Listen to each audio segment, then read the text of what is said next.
I think it's fair to say that the Martini is the most famous cocktail in all of history, and in its 132 years, it has risen to be the king over the Old Fashioned, over the Manhattan, over the Sazerac, over any other drink.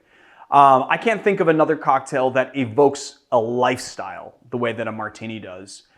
From James Bond to the golden age of Hollywood, it is grace personified, it is luxury, it is a promise in every single glass. And I would also say that you would find kind of high adventure in every single glass that a Martini is poured. I'd also probably go so far as to say, and Marius and I had a little bit of we had some words over this, but I think that it's probably one of the best American inventions.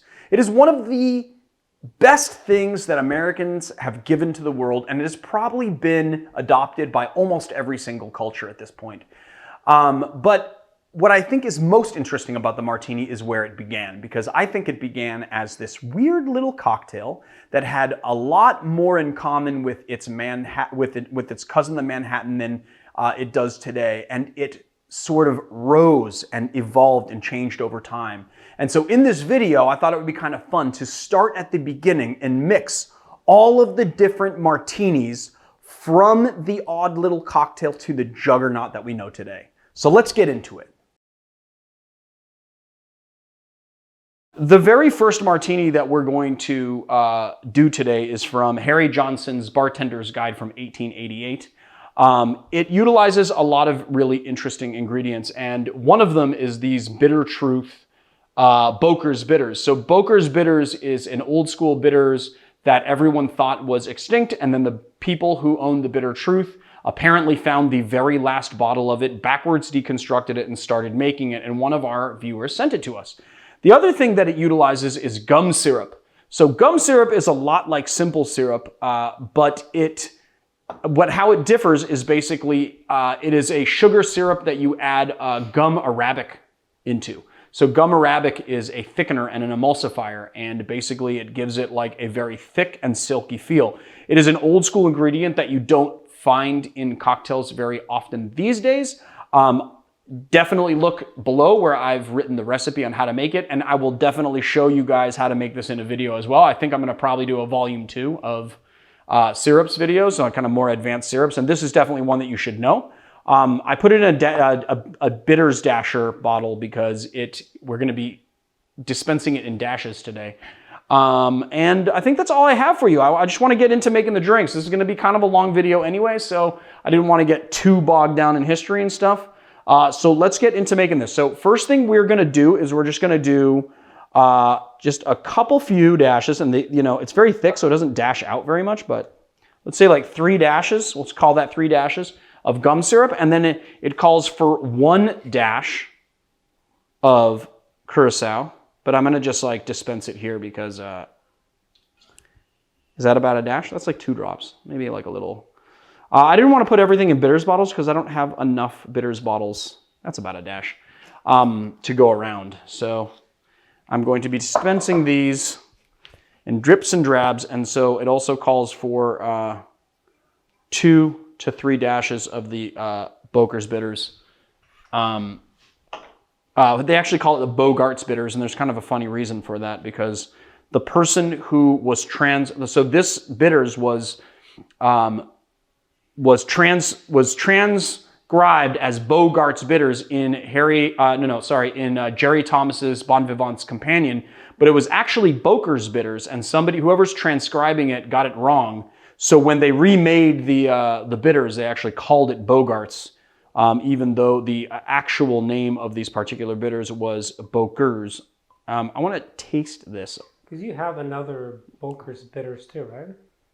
Yes, there's another one from another company, and honestly, I want to do a video on like Battle of the Bitters because there's 2 different companies. There's Dr. Adam Emilgrab's bitters company from Germany that makes a Boker's bitters, and they call it Boker's. Oh, I thought this was the German one. No, they're from Scotland. Sorry, Dr. Emilgrab's is from Scotland. These guys are from Germany. You're totally right. Thank you for that.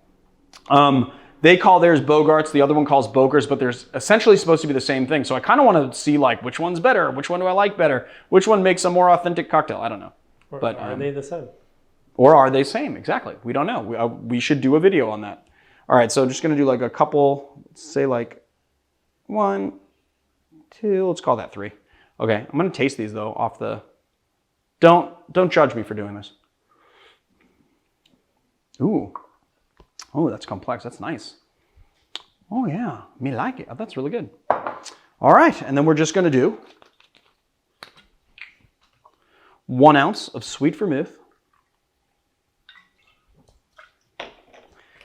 and 1 ounce of Old Tom Gin. And this is going to be one of the oldest known recipes for a martini. Now, I'm not going to do it in this video because I just didn't want to put so many cocktails into this video, but there is actually another martini recipe that also got published in 1888.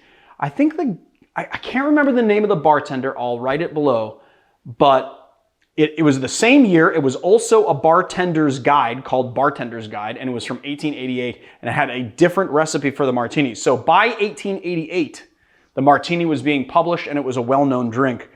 We just don't know exactly what year it emerged before that, but it must have been sometime before 1888. We're going to crack our ice.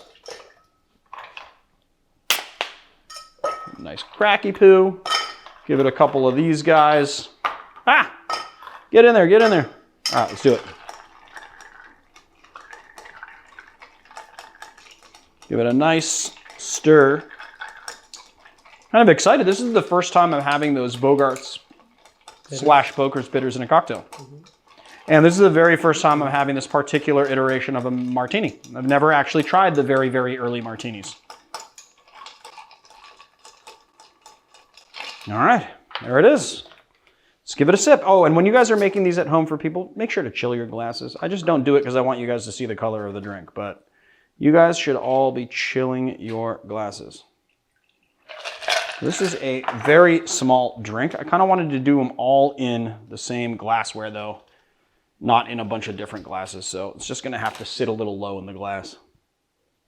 And we're going to give it a lemon twist. Now, most of these early recipes say lemon twist or olive or cherry as the proper garnish. I like to have a lemon twist in these things. Let's check it out and see how it goes. Interesting. So it's nice and bright. You know, it has like, you can taste the complexity of the bitters, and you can also taste the, you know, kind of the barrel agedness of this particular Old Tom Gin. I chose this particular one specifically because the company actually had David Wondrich consult on the making of this, so that it was like a very old school, very authentic style of Old Tom Gin. And so I thought it would be appropriate for this drink. So the barrel agedness of this and the herbs, the sweet vermouth, go really well together. I even do get a little tiny bit of that Curaçao. The gum syrup gives it a nice sort of mouthfeel, but also sweetens it a bit. If somebody gave this to me, I wouldn't say like, oh, well, thank you for the martini, but this was the very first martini that emerged. One of the first. Right, one of the first. One of two, actually, of the very first that we know of. I mean, the thing is that because the history is so hazy, there could be several other martinis that never got published, but these were the ones that got published, so these are the ones that we know of. It is a huge departure from what you would think of as a martini, but it is a very pleasant drink, and I like it a lot. So there it is, the martini, circa 1888.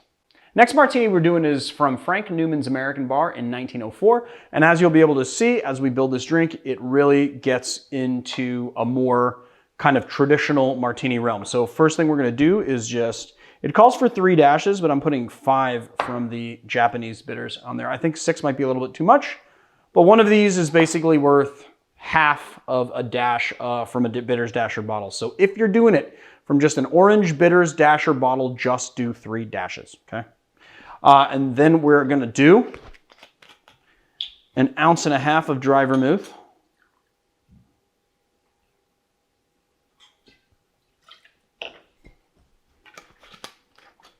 and 1.5 ounces of London Dry Gin. I chose Tanqueray for this one, so I thought it would be nice.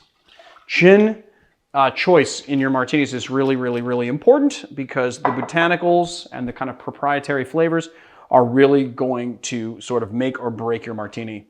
And so when something calls for London Dry, even though London Dry is a style, they are still very different company to company. So, or brand to brand. Do a little slappy poo on that, maybe a little cracky pants on this. Put a little more big guys in there and give it a nice stir.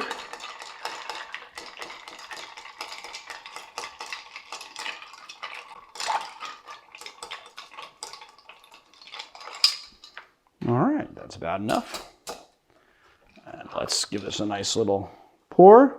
So this is going to be a little bit more in the realm of a kind of what I would deem a traditional martini would be, complete with a lemon twist and everything.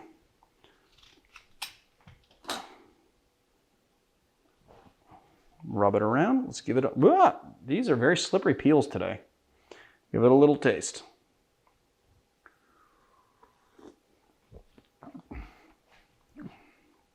Ooh, that's pleasant. I like that. What's really nice is that it really, really features the vermouth. I know a lot of you guys were probably wincing at that much vermouth, but, you know, the American aversion to vermouth, I think, is really because people don't realize that it needs to go in the fridge and that it does go bad, and so somebody takes it out off of a shelf, like in their pantry or something, that it's been there for a couple of years, and it's bad, and so it tastes bad. But the thing about vermouth and gin is that they are very, very, very, very, very good bedfellows because they both macerated with herbs and different spices. And so those herbs and spices are going to go really well together, and citrus elements and stuff. You know, this is basically a fortified wine that has different botanicals in it. And then this is basically vodka with different botanicals in it. And you put those botanicals together and they go really well. They also have citrus elements, each of them, that complement each other. And so, you know, different vermouths, which are proprietary blends as well, pair with different gins very well. And you can really do a job of changing the flavor profile of your cocktail by switching out brands of vermouth and gin because of their proprietary ingredients. I think I did a pretty nice job pairing these both up. This is really nice, crisp, and clean. You got the vermouth right on the front end, and I gotta tell you, if the vermouth is fresh, there is nothing better than vermouth. It is meant to be drank as an aperitif ahead of your meal, and by itself is what it was originally intended for. I believe it was the Americans that started putting it in cocktails. The gin is really prominent as well. It's got a nice, basically this would be like your, you know, historic 50-50. It's really nice. I don't know why I put it over here, because I should have just centered it and say, so there you have it. This is what I would call, well, this is not what I would call, it is actually what Robert Simonson calls the early dry martini in his book, The Martini Cocktail, which you should absolutely pick up. He does a valiant job of going through the history. It's really, really great. And another one, if you want to read up on martinis, there's another one by Barnaby Conrad that also did a great job of tracing the kind of like wily, confusing history of the martini. So this would be the early dry martini, 1904. There it is. So this next martini we're doing is called a sweet martini. It comes from Harry McElhone, who is the Scottish bartender that owned, he's dead now, but he owned Harry's New York bar in Paris. And in 1922, he published the cocktail book, Harry's ABCs of Mixing Cocktails. This is a real departure from what anyone would ever think a martini is, but it also really points to the Manhattan. I mean, not to mention the fact that a Manhattan is also a 2-to-1 ratio, like what the martini sort of evolved into, and that the Martinez is also a 50-50 ratio, right? This one really does point to kind of a Manhattan as the sort of spark behind this particular, you know, kind of iteration of a martini. So what we're going to do for the sweet martini here is we're going to do just like a single actual dash. That's not a real dash. This thing doesn't dash that well. Of gum syrup, and it is completely up to you if you want to put it in there or not. I kind of like the mouthfeel, so I'm going to do it. And then we're going to do 2 ounces. Oh my God, exactly 2 ounces left in the bottle of sweet vermouth. Okay. And then we're going to do, whoa, come back here. And then we're going to do 1 ounce of Plymouth Gin. And this recipe calls specifically for Plymouth. Now, Plymouth, what's really great about it is that not only is it a brand, it is its own style of gin. It is much like London Dry Gin. It is very juniper forward, and it is also very citrusy, but it has an earthiness to it. And for a while, it had its own geographic designation that it doesn't have anymore because I believe it's Pernod Ricard who owns them, let it lapse. But it used to actually have its own geographic designation, which is pretty cool. And it is also distilled at the Blackfriars Distillery in Plymouth, which is, I think, the oldest still working gin distillery, at least in England, if not the world. I don't know that to be true. I'm just saying that. But I think that it holds that record. I believe it does. Okay, we're gonna crack our first piece of ice. Excited to taste this one. This is another one that I have not ever tasted before. I've never done this martini. I'm very excited for today's videos because we're just tasting a ton of different martinis. And the martini is, I think, arguably the most famous cocktail in the world over time, even more famous than the Manhattan, even more famous than the Old Fashioned. There is nothing more iconic than a martini, wouldn't you say? Yeah, if you ask people, random people everywhere, I'm sure martini will be on the list. Old fashioned, maybe not so much. No, I mean, old fashioned, everybody knows what that is too, especially nowadays. No. Well, I think you can ask anybody, even if they don't drink, name a cocktail and they say martini, but they would not know the... Necessarily an old fashioned. You know what I was going to say? Because, I got to say that it's really a toss up between the martini and the old fashioned. But what I would say about the martini is that the martini has infiltrated pop culture like no other cocktail. In almost every single old movie, they're drinking martinis. James Bond, his signature was the martini, and then there were various variations like Vespers and stuff that were given birth by that series as well. So, the whole shaken not stirred thing, there's nothing more iconic than that. So the martini is basically the king of all cocktails, or the queen of all cocktails, if you want to think about it that way. And so we're just going to give it a nice little strainy poo into our glass. And then this one calls for a cherry, quite rightly, I think.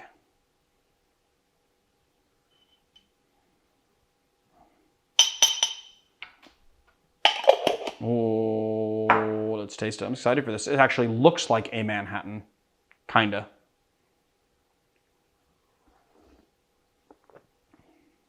Oh my God, that is so good. I think I have a new favorite cocktail, Marius. This is fantastic. Sweet martini.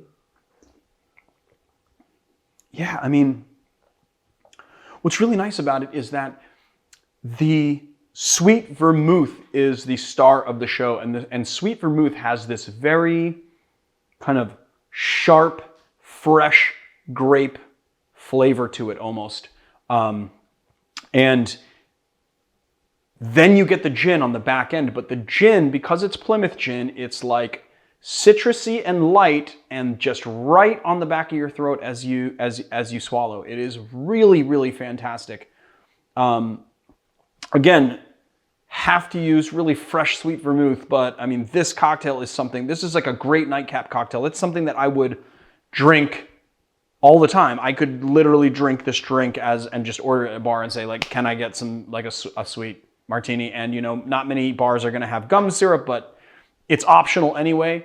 And, it kind of gives it a nice, I can kind of barely detectable mouthfeel or maybe a little bit more sweetness. But really, the star of the show here is the sweet vermouth, and then just that light interplay with the gin at the end of the sip.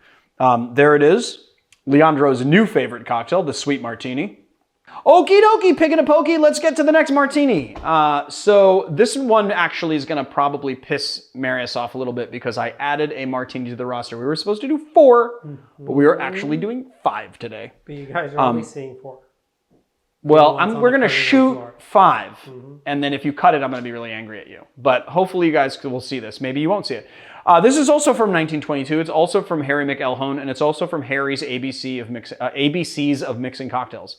It is called a medium martini. I thought that I really just needed to follow it up because it's basically like what we would think of as a perfect martini, or like what perfect means, which is like equal parts of sweet and dry vermouth. But this also calls for Plymouth Gin, and it has Negroni specs, so it's 111. And I thought the last one was so good, that sweet martini was so good, I have to try this one. And I got some new bottles of vermouth. So first thing we're gonna do is 1 ounce of sweet vermouth. And then we're gonna do 1 ounce of dry vermouth. And then we're gonna do 1 ounce of our Plymouth Gin.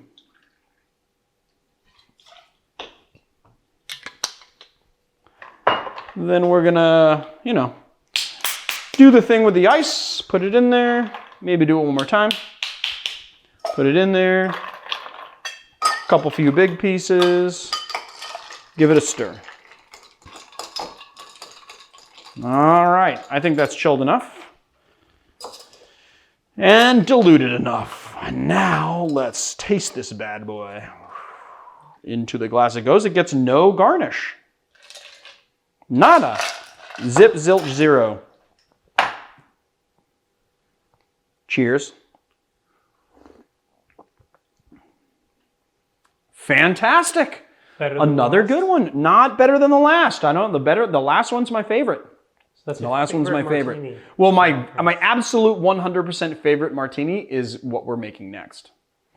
But my new favorite martini is the sweet martini from Harry McElhone. That is a fantastic martini. And what's funny is that it's almost like, it's like a reverse martini. It's like 2 ounces sweet vermouth to 1 ounce of gin. So it's like a reverse, like people do reverse Manhattans all the time. I don't have much to say about it other than that, obviously the vermouth is playing the largest part in the flavor profile of this drink.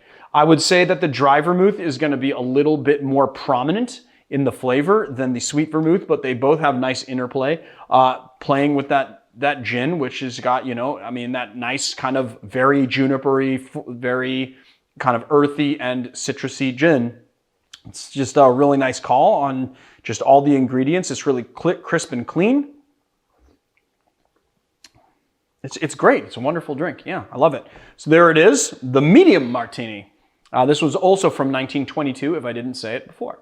All right, so for our very last martini, I'm kind of futzing things a little bit because technically this is a variation, and I was really not intending to do variations today. I was actually going to do a variation video, but this is my preferred kind of traditional martini.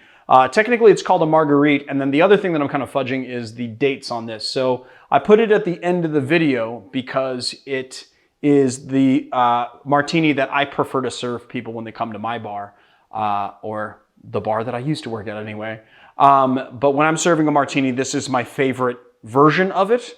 It's what I kind of feel like exemplifies the spirit of a martini, but since nobody can really agree on what a martini is, then everybody has a different idea of what exemplifies it the most. For me, it is this, and it is this is a martini that all of my regulars come for all the time. And it emerged technically in 1904, so it should have been back there with the Frank Newman martini, but I'm putting it here because it's my modern. It's like I basically adopted it. The thing is that the Marguerite, when it was first kind of put out there, was not a very famous drink. It was actually a very not often published kind of martini variation, and it didn't do very well. But I don't understand why, because it is fantastically good. I will say that the Marguerite specifically calls for Plymouth Gin. I like to use Martin Miller's Westbourne gin. For me, it's a little bit more of a pricey gin, but for me, the Westbourne, which is a little bit higher proof than the regular Martin Miller's, is really great. It is distilled at the Langley Distillery in the UK in the traditional way. It also makes use of a pot still.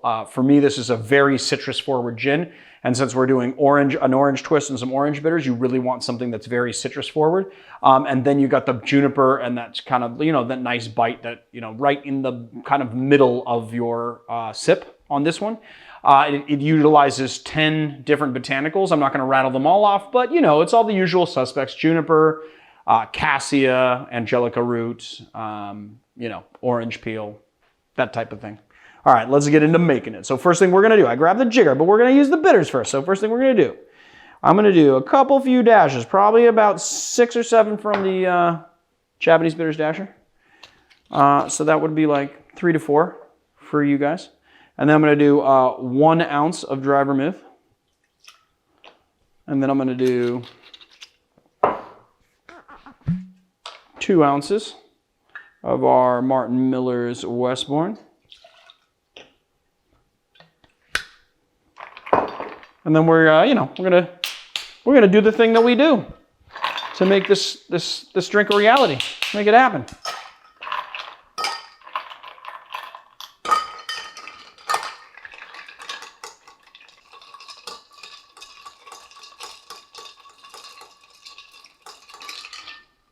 All right, now, as you can tell, I had matching glassware, but I had to use a different Nick and Nora for this one for 2 reasons. One, I broke one Nick and Nora that we had, and then the other reason is because I added a 5th cocktail. Marius wanted me to say that.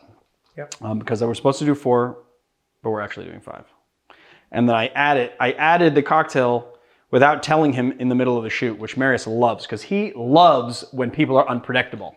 He's not a creature of planning and comfort at all. He likes to be totally spontaneous all the time. So if you guys, can think of anything that's just totally spontaneous to just spring on Marius, he loves that. All right, just FYI.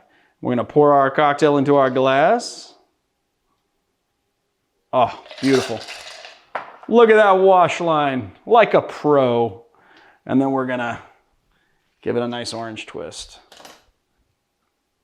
Oh, I love this light that's right in front of me, because when I spritz the cocktail, I can see the oil, just like all the little drops of oil just spread out over the cocktail. It is one of the most satisfying things, let me tell you. Yeah, you see it better than us, but yeah, we saw it. No, I know, but I'm just saying this light, it gives me pleasure. All right, let's taste it.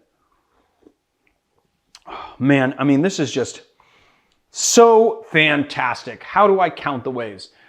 Just the interplay between the orange bitters and the fresh orange, right, with the sweet vermouth, with the dry vermouth and the Martin Miller's gin is just fantastic. It's a little bit higher proof gin, so it's a little more bitey, which I really like. It gives you that nice ethanol bite, So the thing about there's this thing that I just didn't really realize was a thing, which is like that ethanol bite is so satisfying. And lately I've been messing around with non-alcoholic gin, distilled gin that's non-alcoholic. And because it doesn't have any ethanol, it doesn't have that ethanol bite. And I was like, oh, I got to add peppers or something to this to kind of simulate that bite, because it's just not as satisfying. But I it's funny, because it's one of those things that I never really thought about until it was missing from my gin, and then I really missed it. But this is just a fantastic, incredible, it is my absolute favorite. Now that I taste it again, Marius, even over the sweet martini that we did, I love that sweet martini, it is wonderful. But for me, this right here is the exemplar of what a martini should be, Okay. Sometimes also I'll set this right there if someone's really, really, really dead set on having olives, and I'll give them a little sidecar of olives that they can eat while they drink this. And you would think that the olives wouldn't go good with the orange twist and the orange bitters. It actually does go really well with olives as well. I realized, though, that in all of these very old martinis, I actually haven't garnished with an olive once. And that's not to say that you can't, you know, honestly, the directions for most of these old school martinis are you can either do lemon peel,